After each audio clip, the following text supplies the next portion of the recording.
विद्यार्थियों, आज हम जाबिर हुसैन द्वारा लिखित जो डायरी शैली में लिखा गया संस्मरण है सांवले सपनों की याद, ये पाठ पढ़ेंगे। पहले लेखक परिचय। जाबिर हुसैन का जन्म सन 1945 में गांव नौनही, राजगीर, जिला नालंदा, बिहार में हुआ। वे अंग्रेजी भाषा एवं साहित्य के प्राध्यापक रहे, लेक्चरर थे। सक्रिय राजनीति में भाग लेते हुए 1977 में मुंगेर से बिहार विधानसभा के सदस्य चुने गए और मंत्री बने। सन 1995 से बिहार विधान परिषद के सभापति हैं। जाबिर हुसैन हिंदी, उर्दू तथा अंग्रेजी तीनों भाषाओं में समान अधिकार के साथ लेखन करते रहे हैं। उनकी हिंदी रचनाओं में जो आगे हैं: डोला बीबी का मजार, अतीत का चेहरा, लोगां, एक नदी रेत भरी प्रमुख हैं। अपने लंबे राजनीतिक सामाजिक जीवन के अनुभवों में उपस्थित आम आदमी के संघर्षों को उन्होंने अपने साहित्य में प्रकट किया है। संघर्षरत आम आदमी और विशिष्ट खास व्यक्तित्वों पर लिखी गई उनकी डायरियाँ चर्चित, प्रशंसित हुई हैं। उनकी खूब चर्चा हुई है, प्रसिद्ध हुई हैं और प्रशंसित हुई, लोगों ने उनकी प्रशंसा की है। जाबिर हुसैन ने डायरी विधा में एक अभिनव नया प्रयोग किया है, जो अपनी प्रस्तुति शैली और शिल्प में नवीन है, नया है। प्रस्तुत पाठ यानी सांवले सपनों की याद जून 1987 में प्रसिद्ध पक्षी विज्ञानी सालिम अली की मृत्यु के तुरंत बाद डायरी शैली में लिखा गया संस्मरण है। संस्मरण होता है वो घटना जिसका आप वैसा का वैसा ही क्या कर लें, वर्णन कर लें, जो एक कोई अविस्मरणीय घटना हो, जो आज भी आपके जेहन में, आपके मन में, आपकी स्मृति पटल पर जो आज भी ज्यों की त्यों अंकित हो, उसे संस्मरण कहते हैं। सालिम अली की मृत्यु से उत्पन्न दुख और अवसाद जिसको आप कह सकते हैं, डिप्रेशन जिसको आप बोलते हो, को लेखक ने सांवले सपनों की याद के रूप में व्यक्त किया, प्रकट किया है। सालिम अली का स्मरण याद करते हुए लेखक ने उनके व्यक्ति चित्र प्रस्तुत किया है, उनके व्यक्तित्व के बारे में लिखा है। यहाँ भाषा की रवानी को प्रवाह और अभिव्यक्ति की शैली दिल को छूती है, दिल को प्रभावित करती है। पाठ है सांवले सपनों की याद। सुनहरे परिंदों के खूबसूरत पंखों पर सवार सांवले सपनों का एक हुजूम मौत की खामोश वादी की तरफ अग्रसर है। कोई रोक टोक सके कहाँ संभव है। सुनहरे यानी सोने के रंग के, स्वर्णिम परिंदों, पक्षियों के खूबसूरत सुंदर पंखों पर सवार आरूढ़ सांवले सपनों का जो एक सांवले सपने हैं, उनका एक हुजूम, भीड़ मौत की खामोश चुपचाप वादी, घाटी की तरफ क्या है, अग्रसर है, आगे बढ़ रही है। कोई रोक टोक सके कहाँ संभव है, कोई उसे रोक सके, कोई उसमें बाधा डाल सके, ये कहाँ संभव है। अर्थात मौत को कोई नहीं रोक सकता। इस हुजूम में, इस भीड़ में आगे आगे चल रहे हैं सालिम अली। वो सांवले सपने, जो कि आपको बताया गया कि ये जो प्रसिद्ध पक्षी विज्ञानी सालिम अली, उनकी मृत्यु के बाद ये लेखक ने ये संस्मरण लिखा है। तो वो कह रहा है कि उनके साथ ही एक जो सांवले सपने थे, वो सांवले सपनों का एक पूरा का पूरा समूह सालिम अली के साथ साथ ही क्या हो गया, मृत्यु की घाटी में चला गया, समाप्त हो गया। जो सालिम अली के जो सपने थे, वही सपने उनके साथ ही समाप्त हो गए। उनको कोई रोक नहीं सकता, टोक नहीं सकता, बाधा नहीं पहुंचा सकता। इस हुजूम में आगे आगे चल रहे हैं सालिम अली। इस भीड़ में सबसे आगे सालिम अली चल रहे हैं, अपने कंधों पर सैलानियों, पर्यटकों की तरह अपने अंतहीन, अनंत, जिसका कोई अंत ही नहीं है, सफ़र, यात्रा का बोझ उठाए, भार उठाए हुए। लेकिन यह सफ़र पिछले तमाम सफ़रों से भिन्न है। लेकिन जो आज तक उन्होंने यात्राएं की, ये यात्रा जो मृत्यु की यात्रा है, ये बिल्कुल पूरा पिछले बीते हुए तमाम सारे सफ़रों से, यात्राओं से क्या है, भिन्न है, अलग है। भीड़ भाड़ की ज़िंदगी और तनाव के माहौल से सालिम अली का यह आखिरी पलायन है। पहले भी सालिम अली भीड़ भाड़ की ज़िंदगी से और तनाव के वातावरण से दूर प्रकृति की गोद में वहाँ से पलायन करके प्रकृति की ओर चले जाते थे। लेकिन ये आ, उस भीड़ भाड़ की ज़िंदगी और तनाव के वातावरण से पलायन, भाग जाने का ये आखिरी बार वो क्या कर रहे हैं, भाग रहे हैं उस जीवन से। अब तो वो उस वन पक्षी की तरह प्रकृति में विलीन हो रहे हैं। अब तो वो एक जंगल के पक्षी की तरह प्रकृति में क्या हो रहे हैं, समा रहे हैं, लुप्त हो रहे हैं, गायब हो रहे हैं, मिल रहे हैं। अब वो उनकी क्या हो गई है, मृत्यु हो गई है। जो उस वन पक्षी की तरह जो जिंदगी का आखिरी गीत गाने के बाद मौत की गोद में जा बसा हो, उस जंगल के पक्षी की तरह वो भी प्रकृति में विलीन हो रहे हैं, जो अपनी जिंदगी का आखिरी गीत गाने के बाद, जिंदगी की आखिरी सांस लेने के बाद मौत की गोद में क्या हो, जा बसा हो, अर्थात जो मृत्यु को प्राप्त हो गया हो। कोई अपने जिस्म की हरारत, कोई अपने शरीर की गर्मी और दिल की धड़कन देकर भी उसे लौटाना चाहे तो वह पक्षी अपने सपनों के गीत दोबारा कैसे गा सकेगा। अर्थात कोई अपने शरीर की गर्मी और अपने दिल की धड़कन देकर के भी उसको लौटाना चाहे, सालिम अली को लौटाना चाहे, तो वह उसे लौटा नहीं सकता। वह अपने सपनों के गीत दोबारा नहीं गा सकता। अर्थात मृत्यु को टाला नहीं जा सकता है। मृत्यु की गोद से वापस किसी को नहीं लाया जा सकता। मुझे नहीं लगता कोई सोए हुए पक्षी को जगाना चाहेगा। लेखक कहता है कि मुझे नहीं लगता कि कोई इस सोए हुए पक्षी को क्या करेगा, उठाना चाहेगा, जगाना चाहेगा। सोया हुआ पक्षी का था जो मृत्यु को प्राप्त हो गया। वर्षों पूर्व, सालों पहले, खुद सालिम अली ने कहा था कि लोग पक्षियों को आदमी की नज़र से देखना चाहते हैं, कि जो लोग हैं वो पक्षियों को आदमी की नज़र से देखना चाहते हैं। यहाँ पर ध्यान देना, आदमी की नज़र का मतलब आदमी की जो दृष्टि होती है हमेशा अपने स्वार्थ पूर्ति पर रहती है। ये आदमी की नज़र है कि आदमी सबसे अधिक स्वार्थी क्या है, आदमी है। वो हर चीज़ का, प्रकृति की हर वस्तु का प्रयोग अपने लाभ के लिए करता है और हर वस्तु में वो अपना लाभ देखता है। तो वर्षों पूर्व उन्होंने, स्वयं सालिम अली ने कहा था कि लोग पक्षियों को आदमी की नज़र से देखना चाहते हैं, पक्षियों को अपने स्वार्थ पूर्ति की दृष्टि से देखना चाहते हैं। यह उनकी भूल है। कहता है ये उनकी क्या है, सबसे बड़ी भूल है। ठीक उसी तरह, ठीक उसी प्रकार जैसे जंगलों और पहाड़ों, झरनों और आबशारों, आबशार भी क्या होते हैं, झरने होते हैं, को वो प्रकृति की नज़र से नहीं, आदमी की नज़र से देखने को उत्सुक रहते हैं। ठीक वैसे जैसे जंगल, पहाड़, झरने और जो स्रोत हैं, वो उनको प्रकृति की नज़र से, उन प्रकृति की सुंदरता की दृष्टि से नहीं देखते हैं, बल्कि आदमी की नज़र से देखने को उत्सुक रहते हैं। बल्कि उनसे वह किस प्रकार का लाभ उठा सकता है, इस नज़रे से, इस दृष्टिकोण से देखने के लिए उत्साहित रहते हैं, उत्सुक रहते हैं।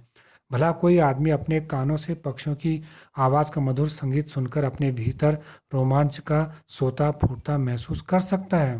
प्रश्न कर रहा है, भला ऐसा कोई आदमी है कि जो अपने कानों से पक्षियों की मधुर आवाज़ को सुन करके, उनके सुंदर चहचहाट को सुन करके अपने भीतर एक रोमांच, एक पुलक का स्रोत, का सोता, का झरना फूटता हुआ, उत्पन्न होता हुआ अनुभव कर सकता है? अर्थात केवल एक प्रकृति प्रेमी व्यक्ति ही है, जो पक्षी प्रेमी व्यक्ति ही पक्षियों की आवाज़ को सुन करके रोमांचित हो सकता है। वो अपने अंदर एक अद्भुत अनोखा आनंद को महसूस कर सकता, अनुभव कर सकता है। बाकी सामान्य लोग तो केवल पक्षियों को अपने स्वार्थ पूर्ति का ही एक साधन मानते हैं। एहसास की ऐसी ही, अनुभव की ऐसी एक उबड़ खाबड़ अनगढ़ जमीन पर जन्मे, उत्पन्न हुए मिथक, जो एक मिथक मतलब जो लोक रूढ़ी हो, जो लोग काल्पनिक कथा होती है, लोगों में जो एक, जो लोगों ने एक कहानी जिसको लोगों ने गढ़ दी गई है, जिसका कोई आधार नहीं है, मिथक का नाम है सालिम अली। अर्थात सालिम अली ऐसे हैं कि जो एक प्रकार से एक मिथक लगते हैं, काल्पनिक सालिम अली की एक काल्पनिक कहानी लगती है कि जो प्रकृति से इतना क्या करते थे, प्रेम करते थे, जो पक्षियों को आदमी की नज़र से नहीं बल्कि प्रकृति की नज़र से क्या करते थे, देखते थे, जिनकी चहचहाट उनके भीतर पुल उनको भीतर तक क्या कर देता था, पुलकित कर देता था। पता नहीं इतिहास में कब कृष्ण ने वृंदावन में रासलीला रची थी। कृष्ण ने जो वृंदावन में रासलीला रची थी, गोपियों के साथ जो आनंद का जो आनंद का जो आनंद क्रीड़ा की थी, रासलीला आनंद क्रीड़ा की थी, वृंदावन में रासलीला रची थी और शोक चंचल गोपियों को अपनी शरारतों का क्या बनाया था, निशाना बनाया था। अपनी शरारतों से उन्हें क्या किया था, परेशान किया था। कब माखन भरे भांडे, कब उन्होंने मक्खन से भरे बर्तन फोड़े थे और दूध छाली से, दूध और छाली होता सुपारी का टुकड़ा, उससे अपने मुंह को भरा था। ये सब एक मिथक है, ये भी एक सब क्या है, एक काल्पनिक या इतिहास में प्रसिद्ध कहानी है। ये किसी ने अभी वर्तमान में अपनी आंखों से इसको नहीं देखा। कब वाटिका, कब बगीचे में छोटे छोटे किंतु घने पेड़ों की छांव में, उनकी छाया में विश्राम किया था, आराम किया था, कुंजों में, वृंदावन की झाड़ियों की झुरमुटों में विश्राम किया था। कब दिल की धड़कनों को एकदम से तेज करने वाले अंदाज में, तरीके में बंसी बजाई थी। कृष्ण की बांसुरी को सुन करके सभी लोग क्या होते थे, प्रभावित, मोहित हो जाते थे, मुग्ध हो जाते थे। अभी आपने रसखान में भी, आपने रसखान की जो सवई है उसमें भी आपने देखा कि गोपी पर किस प्रकार उनकी बांसुरी का क्या पड़ता है, प्रभाव पड़ता है। तो इतनी मधुर बांसुरी बजाते थे कि उसकी मधुरता का, उसकी माधुरी का प्रभाव वहाँ के लोगों पर पड़ता था। और पता नहीं, कहता ये पता नहीं है क्योंकि किसी ने देखा नहीं है, ये इतिहास में प्रसिद्ध है। और पता नहीं कब वृंदावन की पूरी दुनिया, वृंदावन की वो पूरी की पूरी दुनिया, पूरा का पूरा वातावरण, पूरा का पूरा जो क्षेत्र था वो संगीतमय हो गया था।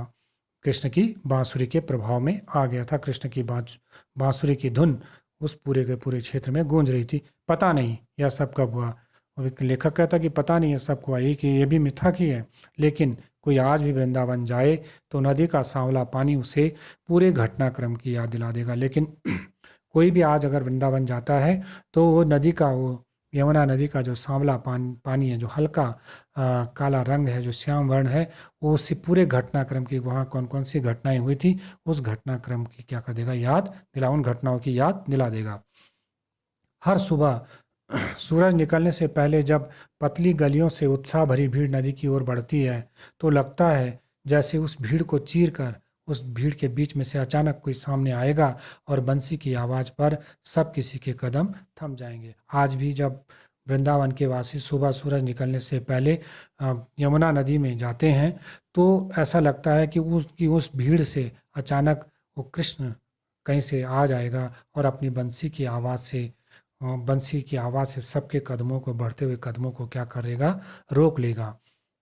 हर शाम सूरज ढलने से पहले, आज भी हर शाम सूर्यास्त होने से पहले, जब वाटिका का, जब वो बगीचा है जो जहाँ पर कृष्ण, राधा और कृष्ण ने लीला की थी, रासलीला रचाई थी, उस वाटिका का माली सैलानियों को, पर्यटकों को हिदायत देगा, निर्देश देगा कि अब आप यहाँ से क्या कर दीजिए, चले जाइए, क्योंकि उस वाटिका में रात्रि में किसी पर्यटक को नहीं रहने दिया जाता है। हिदायत देगा तो लगता है कि बस कुछ ही क्षणों में, कुछ ही पलों में वो कहीं से आ टपकेगा, वो का अर्थात वो कृष्ण, वो कान्हा कहीं से आ टपकेगा, आ जाएगा, प्रकट हो जाएगा। और संगीत का जादू और वो संगीत का जो प्रभाव है, उनकी बांसुरी की संगीत का प्रभाव है, वो वाटिका, जो बगीचे के भरे पूरे माहौल, उसके पूरे वातावरण पर क्या हो जाएगा, छा जाएगा। उसका संगीत उससे उन्हें क्या करेगा, प्रभावित करेगा। वृंदावन कभी कृष्ण की बांसुरी के जादू से खाली हुआ है क्या? अर्थात वृंदावन कभी कृष्ण की बांसुरी के प्रभाव से कभी मुक्त नहीं हुआ है। आज भी, भले आज कृष्ण नहीं है, उसकी बांसुरी नहीं है, लेकिन आज भी उसकी, कृष्ण की बांसुरी को आज भी वहाँ में क्या किया जाता है, महसूस किया जाता है। मिथकों की दुनिया में, वो लोक काल्पनिक जो कथा है, इतिहास में वर्णित जो कहानी है, उसकी दुनिया में इस सवाल का जवाब तलाशने, खोज करने से पहले एक दृष्टि, उस कमज़ोर काया वाले, ये जो ऊपर उन्होंने कृष्ण की लीलाओं का वर्णन किया, ये भी एक लोक काल्पनिक कथा है, इतिहास में वर्णित कहानी है। और आ, सालिम अली की कहानी को भी उन्होंने एक मिथक ही कहा है। तो कहता कि उसमें इनका सवाल, इस प्रश्न का उत्तर खोजने से पहले हम एक नज़र कमज़ोर काया, कमज़ोर शरीर वाले उस व्यक्ति पर डाली जाइए। यहाँ पर सालिम अली के व्यक्तित्व का, शारीरिक बाहरी व्यक्तित्व का क्या करें, वर्णन कर रहे हैं कि उन कमज़ोर शरीर वाले उस व्यक्ति पर डाली जाए जिसे हम क्या करते हैं, सालिम अली के नाम से जानते हैं। उम्र की क्षति यानी 100 वर्ष, 100 वर्ष तक, 100 वर्ष की आयु तक पहुंचने में थोड़े ही दिन तो बच रहे थे, थोड़े से ही दिन बचे थे। अर्थात उनकी उम्र 100 वर्ष तक पहुंचने वाली थी। आ, आ, लेकिन उससे पहले उनकी क्या हुई, मृत्यु हुई। सालिम अली का जन्म 12 नवंबर 1896 में हुआ था और उनकी मृत्यु जो 20 जून 1987 को हुई थी। तो उस जन्म की स्थिति में पहुंचने में लगभग उनके 9 वर्ष शेष रह गए। तो इसलिए लेखक कहता है कि 100 वर्ष तक की आयु तक पहुंचने में थोड़े से ही दिन बचे रहे थे। संभव है लंबी यात्राओं, हो सकता है कि लंबी यात्राओं की थकान ने उनके शरीर को क्या कर दिया हो, कमज़ोर कर दिया हो, और कैंसर जैसी जानलेवा बीमारी उनकी मौत का कारण बनी हो। कैंसर उन्हें अंत में क्या हो गया था, कैंसर हो गया था, कैंसर जैसा रोग हो गया था। तो लेखक का ये मानना है कि हो सकता है कि जीवन में उन्होंने बड़ी लंबी लंबी यात्राएं की, पक्षियों के जीवन को पक्षियों के बारे में जानने के लिए। उस लंबी यात्राओं ने उनके शरीर को कमज़ोर कर दिया हो, या फिर कैंसर की जानलेवा बीमारी उनकी मौत का क्या बनी हो, कारण बनी हो। लेकिन अंतिम समय तक मौत उनकी आंखों से वह रोशनी, वह प्रकाश छीनने में सफल नहीं हुई जो पक्षियों की तलाश, ढूंढ, खोज और उनकी हिफाजत, उनकी सुरक्षा के प्रति क्या थी, समर्पित थी, अर्पित थी। जिन्होंने अपने पूरा का पूरा जीवन पक्षियों की खोज और उनकी सुरक्षा में क्या कर दिया था, सौंप दिया था। वह रोशनी उनकी आंखों से मौत भी छीनने में सफल नहीं हुई। सालिम अली की आंखों पर चढ़ी दूरबीन उनकी मौत के बाद ही तो उतरी थी।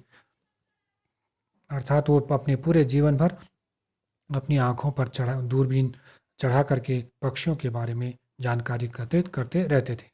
उन जैसा बर्ड वाचर, पक्षी विशेषज्ञ शायद ही कोई हुआ हो।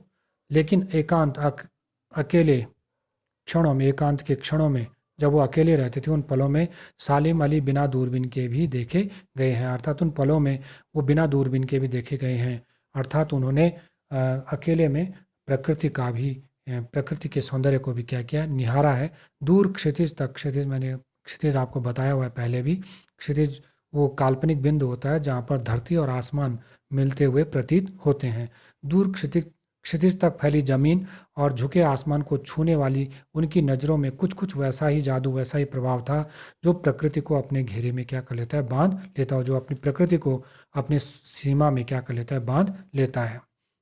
जैसे क्षितिज प्रकृति को अपनी सीमा में बांध लेता है, वैसे ही सालिम अली भी प्रकृति को अपने नज़र में, नज़र के घेरे में क्या कर लेते थे, बांध लेते थे। सालिम अली उन लोगों में थे जो प्रकृति के प्रभाव में आने के बजाय, जो प्रकृति से प्रभावित होने के बजाय प्रकृति को अपने प्रभाव में लाने के कायल होते हैं। जो प्रकृति को अपने प्रभाव से प्रभाव से प्रशंसित करने, अपने प्रभाव से प्रभावित करने में करने के प्रशंसक होते हैं, कि जो प्रकृति को प्रभावित करते हैं, न कि प्रकृति से स्वयं प्रभावित होते हैं। उनके लिए प्रकृति में हर तरफ हंसती खेलती एक रहस्य भरी क्या दुनिया फैली हुई है। एक रहस्य भरी दुनिया उनके लिए तो प्रकृति क्या लगती है, रहस्यमयी है। वो प्रकृति जो है एक रहस्य भरी दुनिया है, फैली हुई है जो उनके आगे, जो हंसती खेलती हुई है। ऐसे नहीं कि कोई डरावनी है, बल्कि हंसती खेलती हुई रहस्य भरी दुनिया है। यह दुनिया उन्होंने बड़ी मेहनत से अपने अपने लिए गढ़ी थी। ये दुनिया उन्होंने बड़ी मेहनत से अपने लिए क्या की थी, बनाई हुई थी। इसके गढ़ने में उनकी जीवन साथी, इसको बनाने में उनकी जो जीवन साथी पत्नी तहमीना, उनकी पत्नी का नाम क्या था, तहमीना था, ने काफ़ी मदद पहुंचाई थी, उनकी काफ़ी मदद की थी।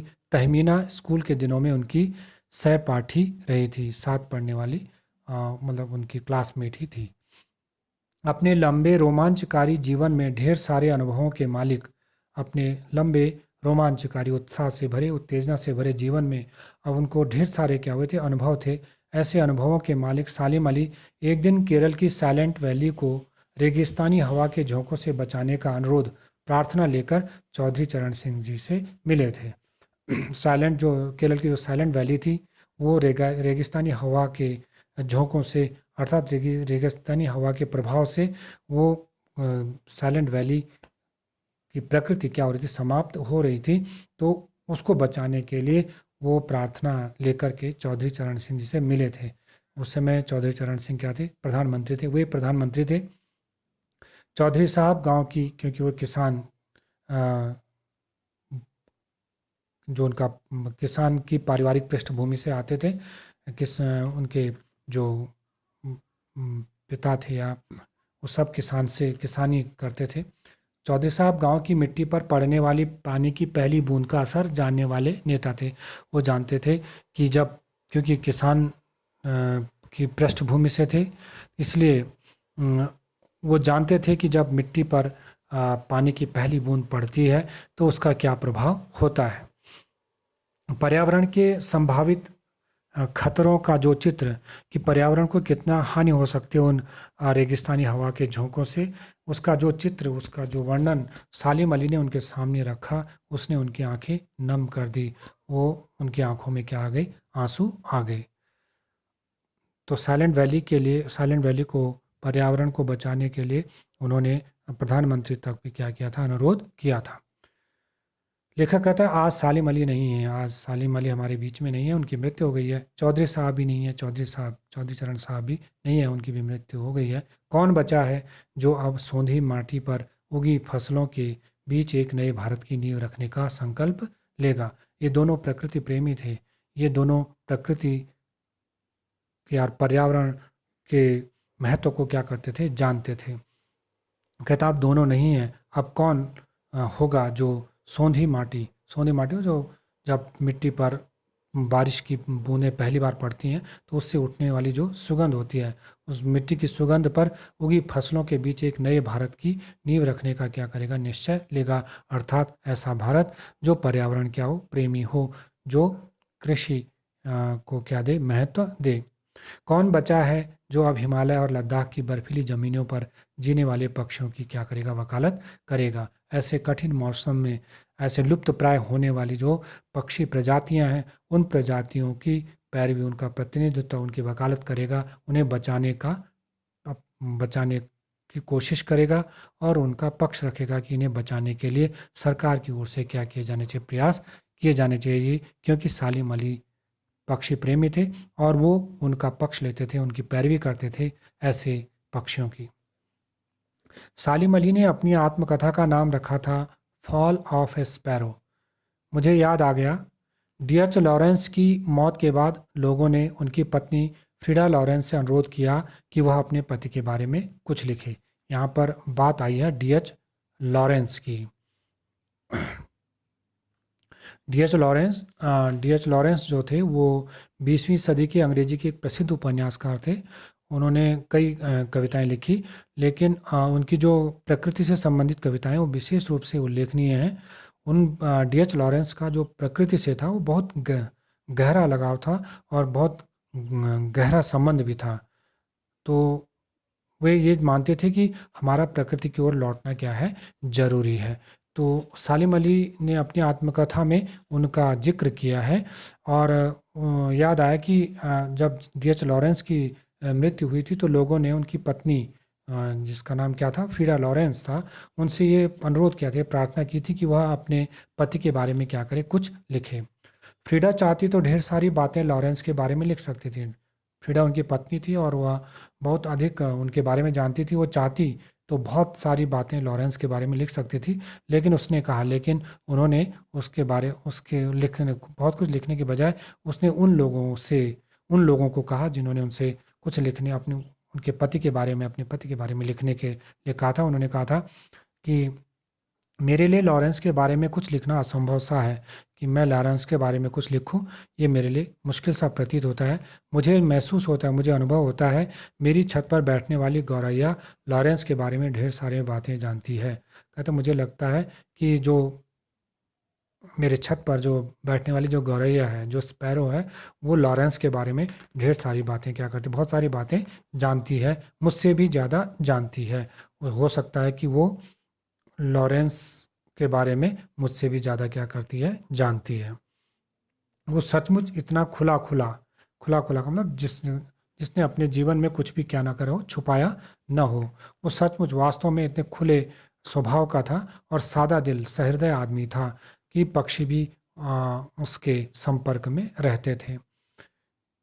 मुमकिन है, संभव है, लॉरेंस मेरी रगों में है, मेरी नसों में है, अर्थात वो मुझ में समाया हुआ है, मेरी हड्डियों में समाया हो, अर्थात वो मेरे पूरे जीवन में क्या है, समाया है। लेकिन मेरे लिए कितना कठिन है उसके बारे में अपने अनुभवों को शब्दों का जामा पहनाना शब्दों का रूप देना, अर्थात शब्दों के रूप में। जामा वैसे पोशाक होता है, तो शब्दों के रूप में उसके बारे में लिखना मेरे लिए कितना क्या है, मुश्किल है। भले ही मैं उसे बहुत स्नेह करती हूँ, वो मेरे पूरे शरीर में वो क्या है, समाया हुआ है, हर अनुभव में वो है। लेकिन उसके लिए उसके बारे में अपने अनुभवों को मुझे शब्दों के रूप में प्रकट करना मेरे लिए क्या है, मुश्किल है। मुझे यकीन है, कहती है, मुझे विश्वास है, मेरी छत पर बैठी गौरैया, मेरे छत पर बैठी जो गौरैया है, उसके बारे में, अर्थात लॉरेंस के बारे में, और हम दोनों ही के बारे में, और हम दोनों यानी लॉरेंस और जो फ्रीडा लॉरेंस है, उनके बारे में मुझसे ज़्यादा जानकारी रखती है। वो गौरैया उन दोनों के बारे में ज़्यादा जानती है। अर्थात डीएच लॉरेंस भी इतने प्रकृति प्रेमी थे, पक्षी प्रेमी थे। जटिल प्राणियों के लिए सालिम अली हमेशा एक पहेली बने रहेंगे। कहता जो मुश्किल प्राणी हैं उनके लिए, जो मुश्किल लोग हैं उनके लिए सालिम अली हमेशा एक पहेली बने रहेंगे, एक रहस्य बने रहेंगे। वो उनके बारे में नहीं जान सकते। बचपन के दिनों में, जब वो बच्चे थे, बचपन के दिनों में उनकी एयरगन से घायल होकर गिरने वाली नीले कंठ की वह गौरैया सारी जिंदगी उन्हें खोज के नए नए रास्तों की तरफ ले जाती रही। बचपन में एयरगन से उनकी एक उनकी एयरगन के निशाने पर एक नीले कंठ की एक गौरैया, एक स्पैरो आ गई थी और वो घायल हो गई थी। और तब से सालिम अली ने ये निर्णय लिया कि उसके बाद वो कभी भी पक्षियों को किसी प्रकार की कोई हानि नहीं पहुंचाएंगे। उल्टा उसने, उस घटना ने उन्हें क्या बना दिया, पक्षी प्रेमी बना दिया। और वो पक्षियों के बारे में, पक्षियों की खोज में नए नए रास्तों की तरफ ले जाती रही। अर्थात वो उस घटना के बाद वो पक्षी प्रेमी बने और पक्षियों की खोज में जीवन भर लगे रहे। जिंदगी की ऊंचाइयों में उनका विश्वास एक क्षण के लिए भी डिगा नहीं। जिंदगी की ऊंचाइयों पर जो उनका विश्वास था, एक पल के लिए भी वो नहीं लड़खड़ाया। वो लॉरेंस की तरह नैसर्गिक स्वाभाविक जिंदगी के प्रतिरूप यानी तस्वीर, उनके जैसे ही जिंदगी का एक प्रतिरूप बन गए थे, उनका चित्र बन गए थे। अर्थात वो प्रकृति की तरह ही एक जीवन जीना चाहते थे। सालिम अली प्रकृति की दुनिया में एक टापू बनने की बजाय, टापू छोटा सा जो जल के बीच में उभरा हुआ जो भूमि स्थल होता है उसको टापू बोलते हैं, जो चारों ओर से जल से घिरा होता है, द्वीप भी बोलते हैं। टापू यहाँ पर टापू का अर्थ है कि एक छोटी सी जगह बनने की बजाय अथाह सागर, एक गंभीर सागर बनकर उभरे थे, प्रकट हुए थे। प्रकृति की दुनिया, अर्थात उनका जो अनुभव था प्रकृति से, वो संक्षिप्त थोड़ा नहीं था, टापू की तरह छोटा नहीं था, बल्कि सागर की तरह क्या था, अथाह था, गंभीर था। जो लोग उनके भ्रमणशील घूमने वाले स्वभाव, प्रकृति नेचर, और उनकी यायावरी घुमक्कड़ी या घुमंतु प्रकृति से क्या थे, परिचित है, जानते थे, उन्हें महसूस होता है, उन्हें अनुभव होता है कि वो आज भी पक्षियों के सुराग में ही निकले। उन्हें लगता है कि आज भी वो पक्षियों की खोज में निकले हैं, उनकी मृत्यु नहीं हुई है, और बस अभी, और उन्हें लगता है कि बस अभी गले में एक लंबी दूरबीन लटकाए हुए अपने खोजपूर्ण जो उन्होंने अभी ढूंढ की है उनके परिणाम और नतीजों के साथ लौट आएंगे। उन्हें लगता है वो अभी भी आज अपने बीच में से सालिम अली को गया हुआ नहीं मानते हैं।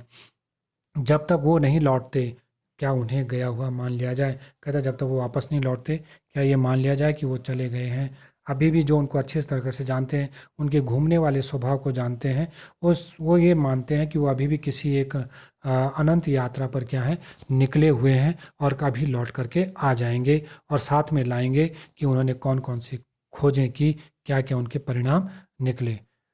मेरी आंखें नम हैं, मेरी आंखें गीली हैं, अर्थात लेखक क्या है, दुखी है। उनकी आंखों में सालिम अली की मृत्यु के दुख के आंसू हैं।